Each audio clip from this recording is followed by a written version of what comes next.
Flushing, toilet, and more. So before we get on to the nitty gritty, recently I poured a windowsill concrete, as I had replaced the window, and the window was larger than the opening, and so I had to make the opening bigger and bigger, and the sill came away. So I put a new sill in. So there was a video of that fairly recently, and this is just after this is a few days now, taking the shuttering off just to show you the overall effect. So I'm very pleased with it. You can see the drip there underneath.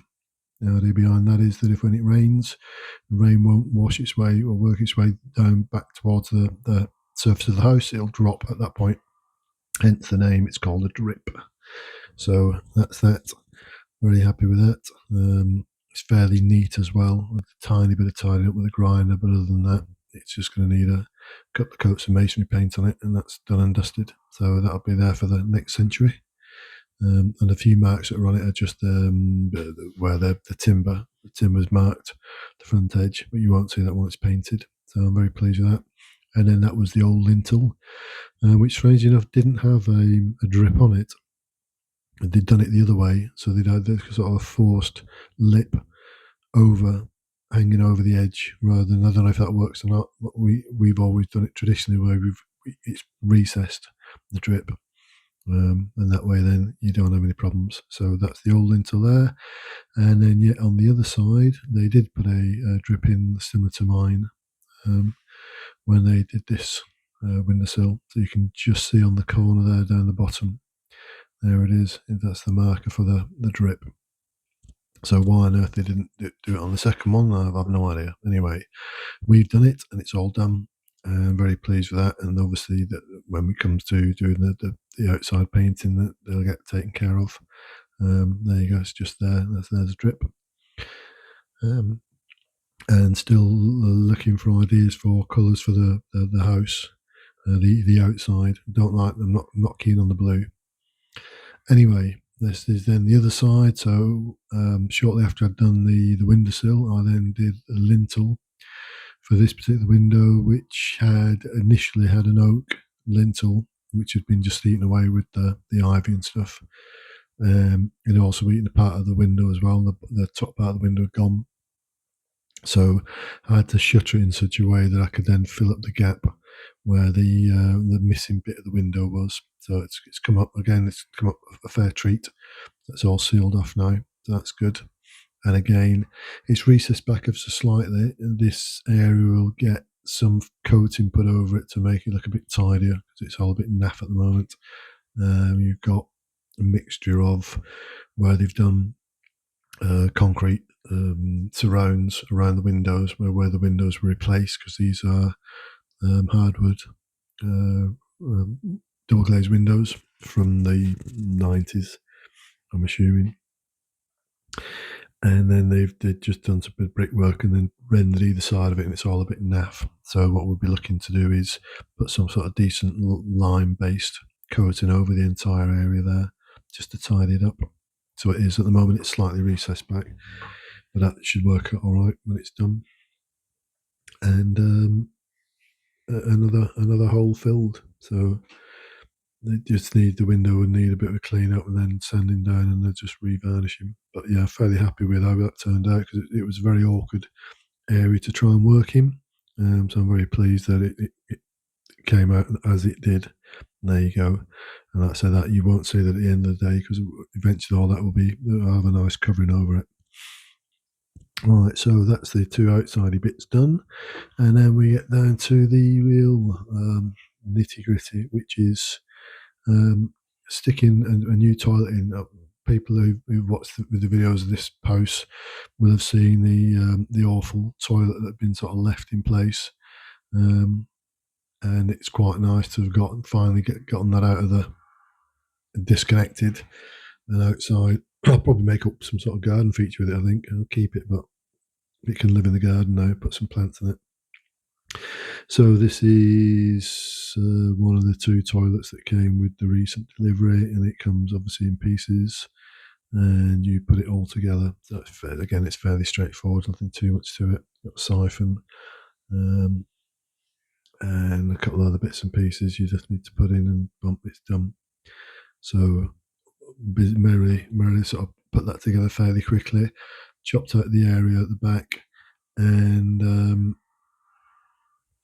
but I did have a toilet connector for the bottom where it meets the soil pipe, and I put it in more or less in the original position that it was in, and later on I changed it because it wasn't central, and also because I've taken away the final bit of tiling that was there in the screed, it didn't quite want to meet the connector, so it was a question of, at the moment it's just sitting on a couple of bits of wood, just lifting up higher, because obviously there'll be a slightly higher finish when the floor's done. So that's to allow for that. Um, it's around about no more than about 1.25 inches, I suppose, about 30 millimeters, something like that, or 3 centimeters. And then there you can see the connector is one of these flexible ones that goes into the old the existing soil pipe. But even when it's almost sort of fully closed up, it was still not allowing the toilet to move over more central into the space. And really, to be honest with you, I was just looking to get the toilet in place, get some water into it, and just check it first, before I started playing around with it a bit more, which are things I tend to do, to be honest with you. I'm often not happy with how I've done something originally, so I then sort of change it slightly, and that's why with the fittings I've got with the multi-couche system, the multi-layered pipe that I've got, I use compression joints because it means I can sort of take them apart and rejig it if I'm not happy with it. So that's how I work. It's probably not as professional as a proper plumber would, but in the end it all works. Anyway, here's a little bit of the live sound coming up of the toilet in action.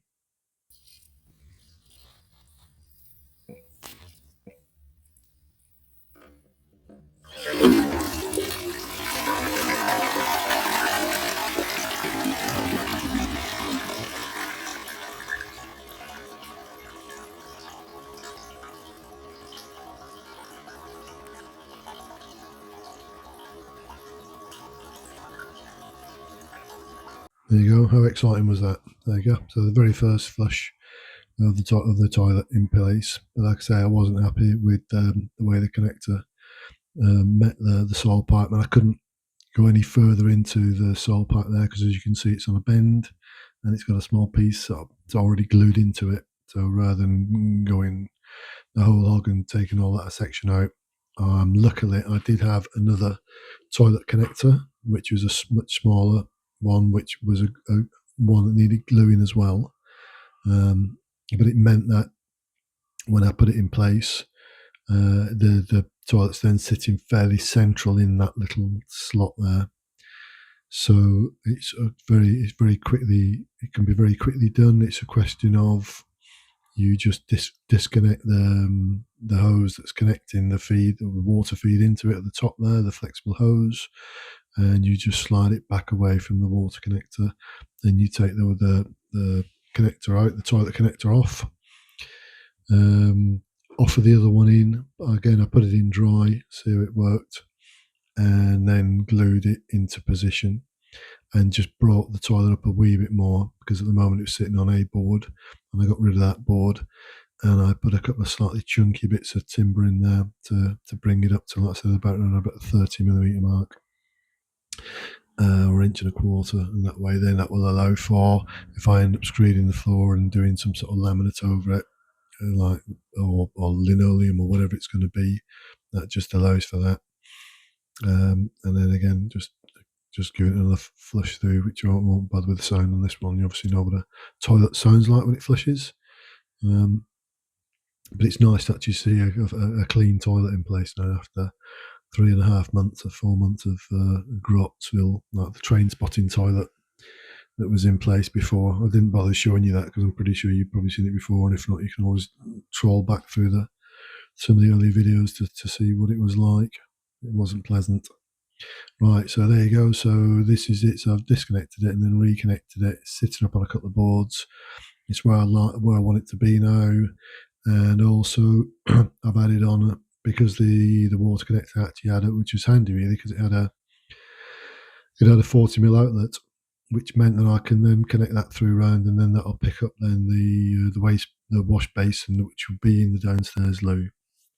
Anyway, fairly quick video. Hope you enjoyed it. Hope it wasn't too grotty for you. But we're advancing. We're getting there bit by bit by bit. Thanks ever so much to everybody that likes and subscribes and leaves comments and buys me coffee. It's all very, very nice of you. And I'll see you on the next one.